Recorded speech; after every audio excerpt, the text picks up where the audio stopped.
Dah.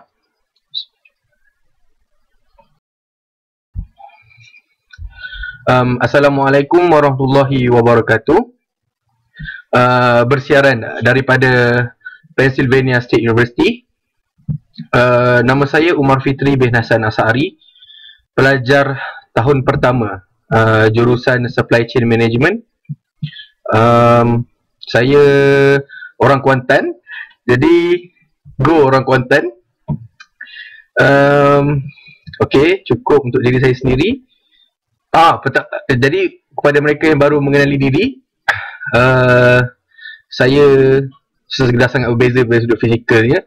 Saya sekarang dah terutamanya sudut rambut, botak saja je nak buat anjakan paradigma. Okey, cukup. Pertamanya terima kasih kerana turut serta dalam program, dalam aktiviti buku jalanan Amerika Syarikat.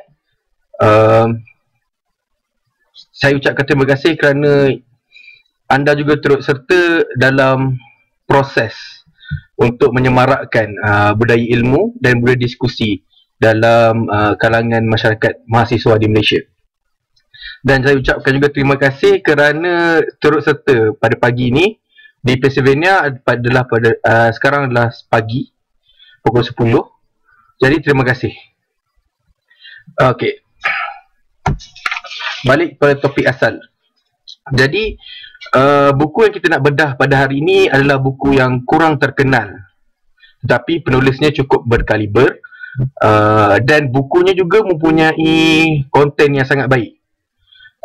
Saya kira buku ni walaupun hanya setebal 150 muka surat, tetapi isinya cukup berat dan cukup apa nama dia, cukup berat lah, saya kata cukup berat untuk di reflect. Sebab buku ni bukannya bersifat fakta, bukan sifat instruction, tetapi dia memerlukan kita supaya be reflective. Bila kita baca, kita kena fikir, dan fikir tu lama baru kita boleh faham sebenar konten buku ni. Okey, kemudian untuk kita bedah buku ni, okey, sebelum kita bedah buku, saya akan bagi tahu background Muhammad Asad, dan saya akan juga bagi tahu era penulisan buku ni. Kemudian kita akan hurai buku ni mengikut chapter, insya-Allah. Okey, kenapa saya kena bagi tahu background Muhammad Asad? Kerana untuk kita memahami satu buku tu, kita sepatutnya kita kena tahu juga dia punya background penulis, supaya pemahaman kita terhadap konten tersebut lebih dalam. Maknanya kalau kita dapat memahami ke zaman hidup penulis, apa pengalaman penulis, sejauh mana pencapaian penulis, maka kita dapat dia punya perkataan dia coming to terms. Maknanya kita memahami penulisan-penulis tu daripada sudut penulis tu sendiri, bukannya daripada sudut kita. Jadi okey, tanpa melengahkan masa, saya kenalkan dulu Muhammad Asad. Muhammad Asad beliau lahir pada tahun 1900, iaitu sebelum World War I lagi, tahun 1900, dan beliau meninggal pada tahun 1992, iaitu setahun sebelum saya lahirkan. Saya lahir 1993, lahir 1992. Maknanya hidup dia 92 tahun. Beliau dilahirkan dalam sebuah keluarga Yahudi. Dilahirkan di sebuah bandar yang sekarang ni Ukraine, tapi dulu Austria tempat tu. Dan juga beliau convert kepada Islam pada tahun 1926 ataupun 1927, depend on the resources. Jadi Muhammad Asad ni dia pada tahun 1920 lebih, dia macam jadi jurnalis lah, jadi koresponden untuk surat khabar di Europe, untuk di Jerusalem. Jadi maknanya dia start travel dia ke Jerusalem dan juga area Middle East tu, telah mencambahkan minat dia terhadap Islam, kerana dia jumpa satu masyarakat yang sangat berbeza dengan masyarakat Europe, daripada gaya hidup, daripada tujuan hidup, daripada perhubungan antara sesama ahli masyarakat tu sangat berbeza. Jadi ini dah mencabarkan minat dari Islam. Dia pun discover lagi lah pasal Islam. Kemudian apabila dia dah discover banyak lagi pasal Islam, Muhammad Asad ni, being a European and being a Jewish, dia macam minat dia tu bertambah lagi apabila dia sedar yang bahawa betapa berbezanya Muslim dahulu dan Muslim sekarang, iaitu Muslim berzaman hidup lah pada tahun 1920 lebih tu. Dan dia berbeza macam mana apa yang Muslim pernah jadi dahulu dan apa Muslim sepatutnya jadi, dan apa yang Muslim jadi sekarang adalah sangat berbeza. Jadi persoalan ni, kenapa wujudnya perbezaan antara dua keadaan ni, telah macam orang kata jadi intellectual interest kepada dia. Jadi dia pun menambah ilmu lagi, dia pun berdiskusi, dia pun berbahas tentang Muslim-Muslim sekalian. Dan dia kata sampai satu tahap dia cerita yang dia ni dah defend Islam. Dia defend Islam, apabila dia defend Islam macam dia defensif lah. Dia macam, Islam patutnya macam ni. Sampai orang lain pun terkejut because he is a European. Ini orang Europe, is Jewish. Jadi ada kawan dia daripada Afghanistan, kata kau ni sebenarnya dah Muslim lah ni, cuma kau sendiri yang tak tahu. Jadi dia macam bagi satu light bulb lah pada dia.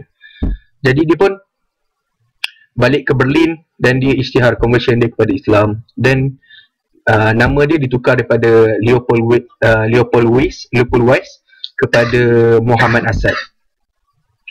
Okey, menarik kan? Jadi daripada background ni kita tahu yang Muhammad Asad ni seorang European. Dia berbangsa Yahudi, dan dia ni well travel. Dia bukan setakat travel kat Middle East je, dia travel ke serata dunia, ke Amerika Syarikat, ke Switzerland, ke Morocco dan sebagainya. Okey, era penulisan buku yang saya nak share ni adalah Islam at Crossroads, ditulis pada tahun 1934, pada zaman sebelum Perang Dunia Kedua, antara Perang Dunia Pertama dan Perang Dunia Kedua.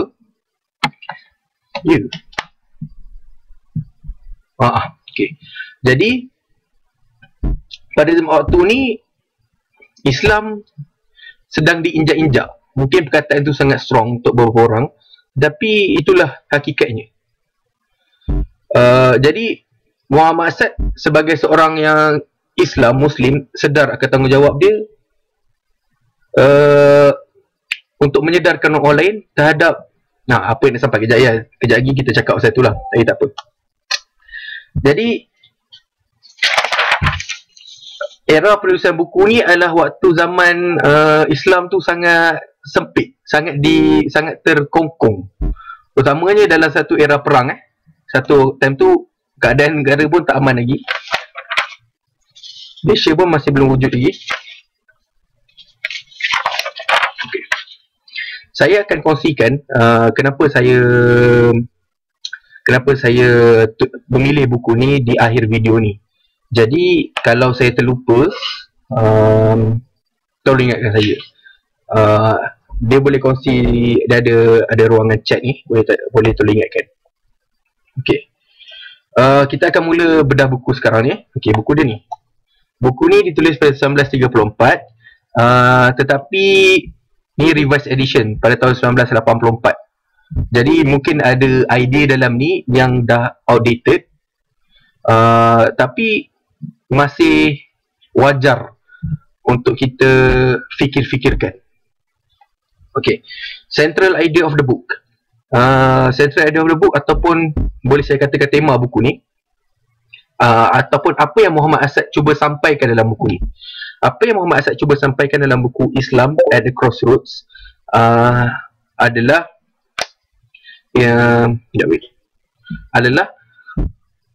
Islam dan modern Western civilization adalah dua benda yang berbeza, dan daripada perbezaan yang dia cuba ketengahkan, daripada perbezaan yang dia cuba highlight ni, dia harap akan menimbulkan rasa pride dan unik kepada orang Islam, supaya mereka ni kembali sedar bahawa yang mereka ni bersifat defeatist ataupun mengaku kalah terhadap Barat.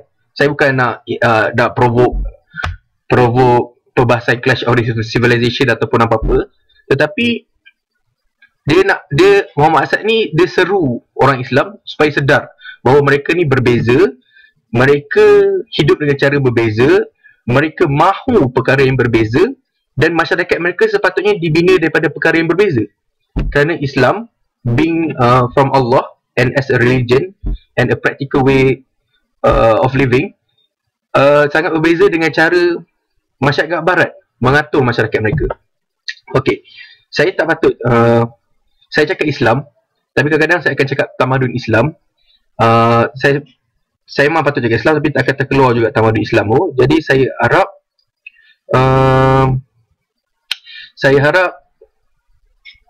agar tamadun Islam tu anggap sebagai Islam je lah. Biasa cakap Islam ni dia merangkumi semua, tamadun, masyarakat dan sebagainya. Dan Barat pula saya akan refer just pada modern Western civilization. Okay, initial idea of the book. Okay, tadi kita dah cakap pasal tema buku ni. Kemudian ditambah lagi berkenaan dengan tema buku ni, dia kata kesedaran untuk membangunkan semula Islam ni sudah ada. Kesedaran untuk membezakan Islam dengan tamadun Barat ni sudah ada.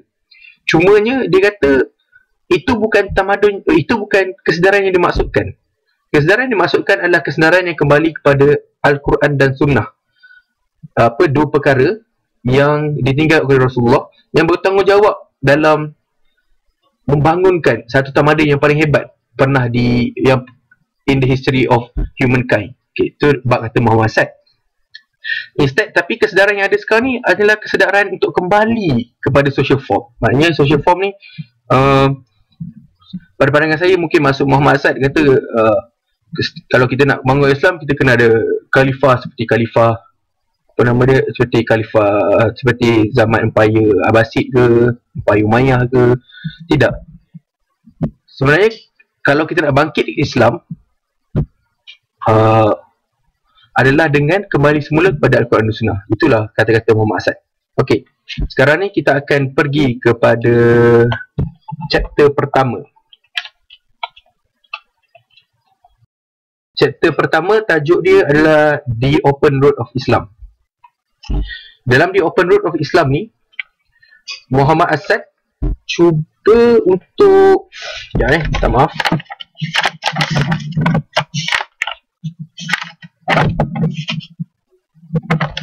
Cuba untuk menganalisa Islam dan modern Western civilization. Dia kata, saya nak kata benda menarik dalam ni lah. Dia mulakan chapter ni dengan kata dalam dunia moden sekarang ni pada tahun 1934, dia kata dia tak boleh mengelak daripada ada dua hubungan antara civilization ataupun negara lah. Pertama adalah ekonomi dan juga cultural. Dalam ekonomi, sebuah negara mestinya menjadi bukan sahaja menjadi seorang buyer, tetapi jadi seorang seller. Dan dalam cultural interaction between country, yang the stronger nation, the stronger country akan hanya memberi, dan the weaker country hanya akan menerima. Kerana memang itu lumrah manusia. Apabila kita tengok satu masyarakat yang lebih hebat, utamanya daripada segi material advancement, keduanya daripada segi teknologi dan scientific progress yang sangat ke depan, mana kita akan rasa diri kita inferior. Mana kita akan rasa, mungkin bagi saya Muhammad Asad cuba cakap bahawa Muhammad Islam ni sekarang ni tengah rasa inferior terhadap tamadun Barat. Tengah rasa diri mereka, tengah rasa prinsip Islam mereka pegang ni tak compatible dengan progress. Jadi Muhammad Asad kata ini memang nature manusia. Dan kat sini dia, dalam chapter ni dia nak analisa macam mana sebenarnya Islam dan macam mana sebenarnya Barat. Tapi sebenarnya barat ni dia lebih tepat lagi, dia cuba huraikan daripada sudut Kristian lah. Satu benda yang mungkin saya tak cakap, kalau nak lebih tahu lebih lanjut lagi pasal yang pandangan tu, bacalah buku ni. Saya akan huraikan daripada sudut Islam, insyaAllah.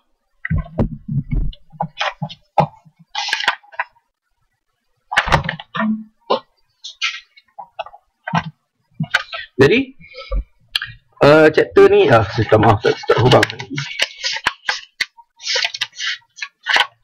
Jadi sebenarnya kalau being religious, kalau dia kata being religious attitude ni, being religious, kalau tak kisahlah tak kisahlah Muslim, Hindu, Christian or anything else, any religion, kita akan rasa diri kita selamat.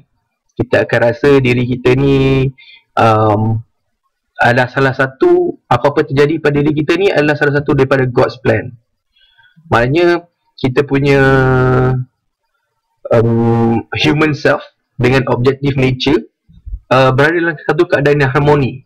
Kita dapat menerima segala-galanya sebab kita rasa kita ni dalam God's plan. Itu adalah being religious. Sebab kata Muhammad Asad, ini adalah perkara yang sama dalam semua religion. Tetapi apa yang membezakan Islam dengan yang lain adalah Islam goes beyond theoretical explanation. Islam goes beyond what's inside your minds. Islam, they explain how you should live your life. For example, how to combine what's inside your mind and with your outwards, with your deeds and your manners. Dia kata Islam yang bukan sekadar dalaman tetapi luaran juga, dan bukan setakat individu, malah cara society mengatur diri mereka Islam juga terangkan. Even sekecil-kecil bersuci sampai sebesar-besar prinsip-prinsip yang patut diamalkan dalam society, Islam ada jalannya. Jadi Islam kata, daripada situ dia kata dia nampak practicality-nya dan kebenaran agama Islam ni. Okey, jap. Jadi dia kata contohnya dalam sembahyang, dalam solat, Islam tak perlukan kita meditate. Islam tak perlukan kita memisahkan, kita perlu duduk diam, tak memisahkan antara jasad dan fikiran. Tapi Islam, dia kata nak tunjuk practicality Islamnya. Practicality Islam ni apabila dia gabungkan sifat luaran dan dalaman. Sebagai contoh dalam solat tadi, apabila kita juga khusyuk, kita sambil tu kita akan buat juga. Kita akan orang kata apa? Kita akan buat juga dia punya, maksud saya, dia akan perform juga. Jadi kat sini dia kata dah tunjukkan bahawa Islam ni tak exist apabila kita separatekan antara dua ni. Maknanya hubungan kita dengan Allah dengan hubungan kita manusia, kita dah separatekan. Ni kata macam tu lah. Jadi something saya tertinggal ni. Jadi konsep worship dalam Islam ni adalah berbeza. Worship ni tak tertakluk kepada sudut ritual saja, tapi worship ni juga merangkumi semua perbuatan dalam kita punya kehidupan ni lah, walaupun sekecil-kecil perbuatan. Jadi itulah asas civilization atau asas Islam ni, asas society Islam ni. Maknanya kita tak memisahkan antara kita punya spiritual dengan kita punya physical. Kita tak pisahkan. Macam mana saya nak cakap? Okay, ya.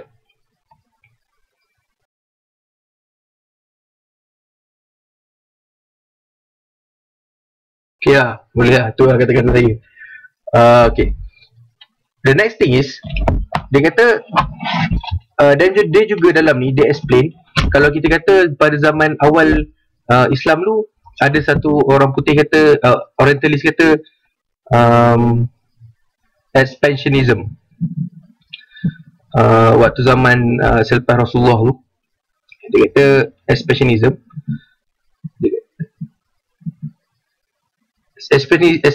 Expansionism dalam Islam ni bukan untuk nak kata bangsa Arab lebih superior daripada bangsa lain, bukan untuk economic purpose, tetapi semata-mata hanya kerana moral respon.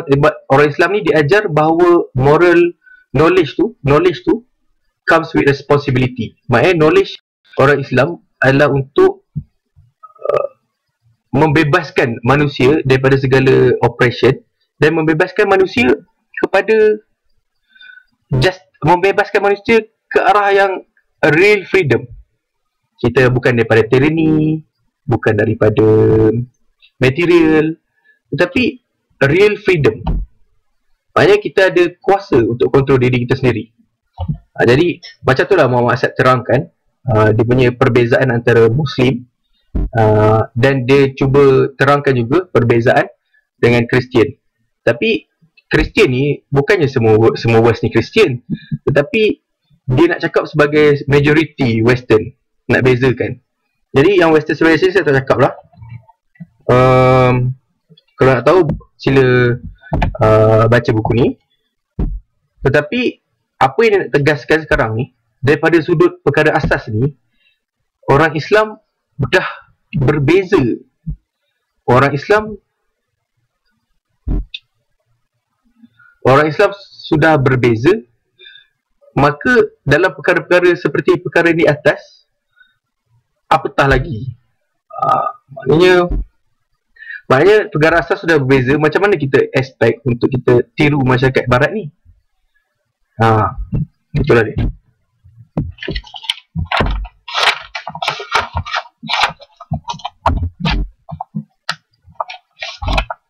Okey, kemudian dalam chapter kedua, iaitu The Spirit of the West,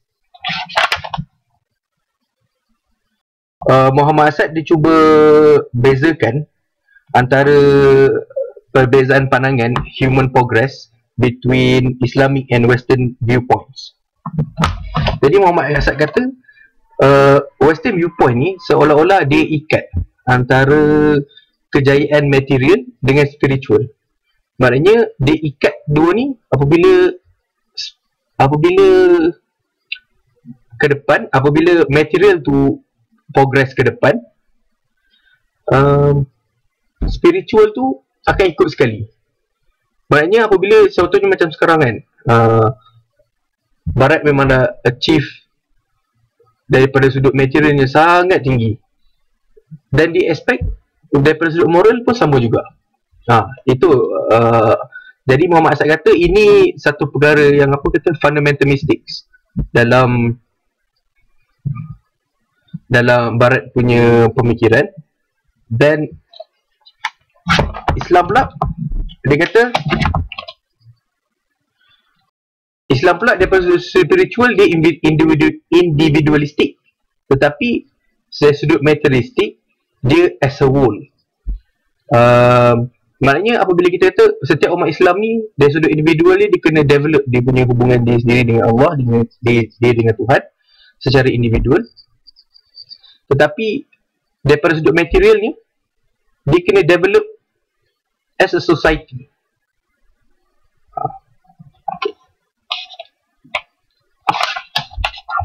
Selain itu juga dia kata Muslim dia bina dia punya civilization sejak awal lagi daripada Al-Quran dan Sunnah, daripada prinsip-prinsip yang ada dalam Al-Quran dan daripada ajaran dan hidup Nabi Muhammad SAW. Tapi Barat pula dia bina dia punya permulaan civilization tu boleh trace back towards Roman civilization. Jadi maknanya apabila dua benda yang dah berbeza, maknanya dibina atas asas yang berbeza, dibina atas dua asas yang berbeza, maka dia punya outlook pun sudah berbeza. Outlook tu maksud saya macam apa yang civilization tu akan jadi pun akan berbeza. Sebagai contohnya sifat materialistik. Okay, kita skip dia tu sebab dah lama. Tapi saya akan ulang balik kat yang poin yang seterusnya ni. Okay, dia kata dia akan dekat sini dia kata dia nak cuba tunjukkan 3 reason, perhaps the main reason why civilization Western civilization ni so thoroughly anti-religious in its consumption and methods. Pertama, sebab adalah heritage pada Roman. Kedua adalah satu revolt ataupun revolt lah, saya guna kata revolt of human nature against Christian world contempt. Dan ketiga, the anthropomorphic conception of God. Saya takkan ulas yang ketiga. Tapi yang pertama, dia kata kenapa Barat dia punya world outlook dia adalah sangat materialistik. Pertama sebab the heritage of Roman civilization. Dan Roman civilization, agama tu hanyalah sebagai agama. Pertama, Tuhan tu adalah pale imitation of Greek God. Kedua, agama tu mungkin sebagai satu social convention sahaja, dan in no way agama akan confer to dia. Agama tu boleh apa nama dia, interfere dengan dia orang punya justice and law. Kedua adalah the revolt of human nature against Christian world contempt. Sebab dia kata orang Barat ni sepatutnya berterima kasih dengan zaman Renaissance, yang sewaktu tu bukan zaman Renaissance, perlu berterima kasih dengan dia orang punya filosofer, dengan dia punya saintis yang cuba bangun menentang church. Sebab church time tu dia macam betul-betul memisahkan dunia ni dengan akhirat.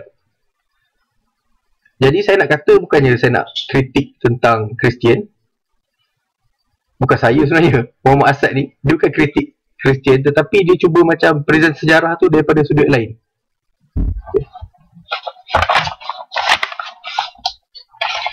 Jadi apa yang materialistik, pandangan Barat yang materialistik ni telah menyebabkan dia orang fikir macam cost and benefit. Jadi maknanya perkara seperti ethics, perkara seperti morality, dia tak sampaikan direct cost ataupun direct benefit terhadap society. Jadi benda ni semakin hilang practicality. Contohnya Muhammad Asad kata dalam ni sexual fidelity ataupun kita punya loyalty to our spouses ataupun our companions, benda tu dah hilang dia punya practicality dan relevance sebab dia tak sampaikan direct benefit terhadap masyarakat.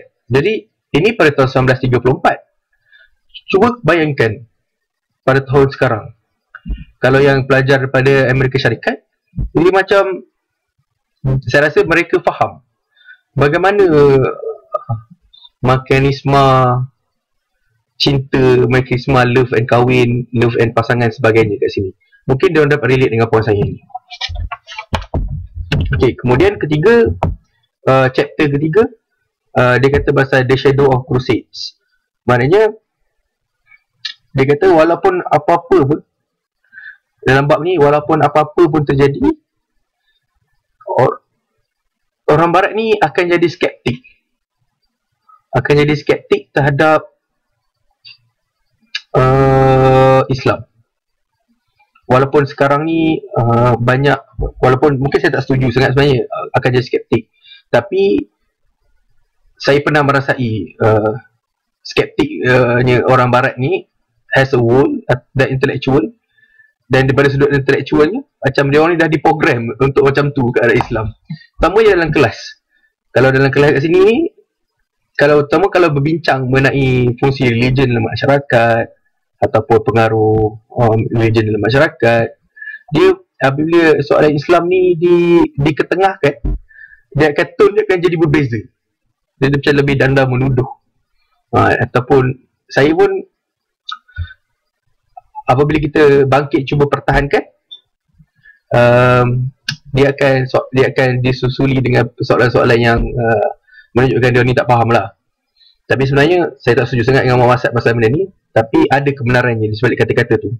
Sebab seolah-olah sejak pada dulu lagi orang barat ni dah diprogram untuk kalau dari Islam dia macam ada animosity ataupun hostility sikit sajalah kalau sekarang ni, berbanding kepada agama Buddha ataupun agama Hindu. Contohnya dia kata kalau agama Buddha dengan agama Hindu, orang barat ni boleh jadi reflektif, tapi apabila kat Islam dia jadi tukar perasaan jadi animosity atau hostility. Jadi betul juga sebenarnya, saya rasa dalam betul certain extent tu betul. Ni pandangan saya sendiri, tu betul. Tetapi dia salah juga sebab macam terlampau ekstrim sikit lah. Sebab saya rasa Muhammad Asad ni pun duduk zaman 1930, buku dia pun tulis tahun 1934. Jadi time ni pemahaman terhadap bangsa dan agama lain tu masih kurang. Okey, jadi dalam chapter ni saya paling menarik, dia kata kadang-kadang dalam social circle orang Islam ni dia ingat sebab macam war, pasal economic depression, ini nanti menunjukkan yang orang barat ni akan cari solution terhadap masalah-masalah masyarakat mereka. Jadi ada setengah orang Islam dia kata akan percaya bahawa yang orang Western ni akan secara ramai-ramai akan masuk Islam. Maknanya satu hari nanti mereka akan menerima Islam. Walaupun dia tak menafikan ataupun tak cuba macam tak mocking macam ni, tapi dia kata pandangan macam ni sangat bahaya. Dia buat kita macam suka kepada easy life. Maknanya kita kata kita tak perlu pun nak cerahkan Islam pada mereka sebab mereka akan sedar dan mereka akan cari. Jadi ini sangat menarik lah, sebab saya pun fikir macam tu dululah. Saya pernah terfikir macam tu dan saya percaya benda tu. Padahal benda tu hanya akan buat kita rasa selesa dengan kedudukan kita sekarang dan kita tak perlu explain dengan lebih lanjut lagi kenapa Islam ni macam ni dan macam ni. Kemudian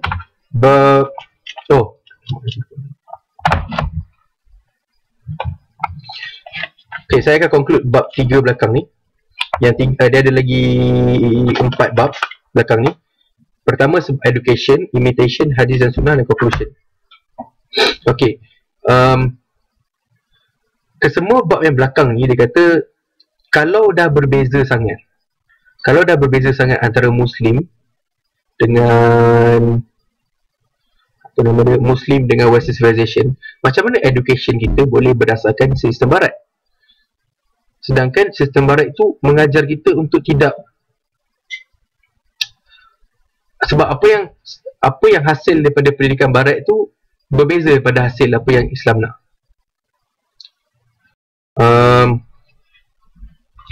Sebenarnya banyak pendidikan barat tujuan dia adalah untuk macam ni. Pendidikan Islam pula pendidikan dia bertujuan adalah untuk macam ni. Jadi apabila tujuannya berbeza, macam mana orang Islam boleh menggunakan barat yang sama? Saya sebagai seorang pelajar Amerika Syarikat pun rasa macam betul juga, sebab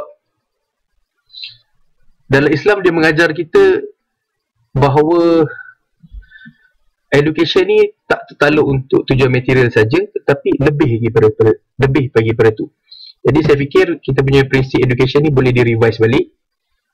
Saya minta maaf, sekarang dah 30 minit, saya patut berhenti, tetapi saya meminta maaf, mungkin explanation saya tak cukup bagus lagi, malah mungkin macam Muslim chauvinistic. Saya cuba macam defend Muslim. Sebenarnya itu bukan impian saya. Saya cuba being objektif, walaupun tak objektif sangat.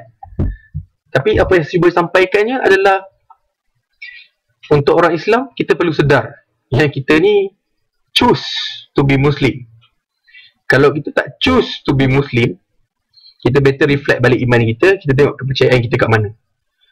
Sebab yang tak choose to be Muslim dia dah bahaya, sebab akan memandang rendah pada agama. Sebenarnya sebab Islam ni it's not like that. It's not. Okay, sebenarnya saya sarankan untuk carilah agama ni yang sebenar. Sebab saya risau dan khawatir dengan keadaan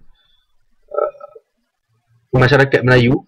Kadang-kadang tak tahu Melayu ke Islam dulu, Islam ke Melayu dulu, ataupun dua-dua. Kalau dua-dua nak Islam bagus, Melayu bagus, macam tu lah. Dia balik pada soalan asal, Melayu ke Islam, ataupun Melayu boleh exist ni Islam tak? Kalau bila cakap dengan bangsa lain, kalau nak masuk agama Islam, dia kata kau nak masuk Melayu ke? Kan satu konsepsi yang salah tu. Jadi ingatlah, kita ni Muslim ni dia transcends beyond races. Jadi Islam Construct ni adalah satu buku yang saya rasa sangat baik untuk kita tengok bila jadi Muslim ni, apa yang dia entails, apa yang kita kena buat sebagai Muslim, dan macam mana pemikiran kita terhadap kita punya worldview. Jadi itulah tujuan saya share buku ni. Dan mungkin saya tak bagus sangat dalam explain ni, dan saya minta maaf. Tetapi buku ni memang bagus. Jadi saya rasa kalau Muhammad Asad ada sekarang ni, saya kena minta maaf pada dia sebab saya dah buat buku dia macam tak best. Tapi buku dia memang best, saya recommend. Agak-agak kalau tak percaya, cuba cari dekat internet, ada boleh download. Okay, sampai itu saja. Saya minta maaf tak sempat yang bahagian akhir. Tetapi saya punya central idea tadi sudah diketengahkan. Central idea untuk buku ni sudah ditengahkan, insyaAllah. Dah boleh faham. Dan sekian saja daripada saya, daripada Umar Fitri bin Hasan Asari. Assalamualaikum warahmatullahi wabarakatuh.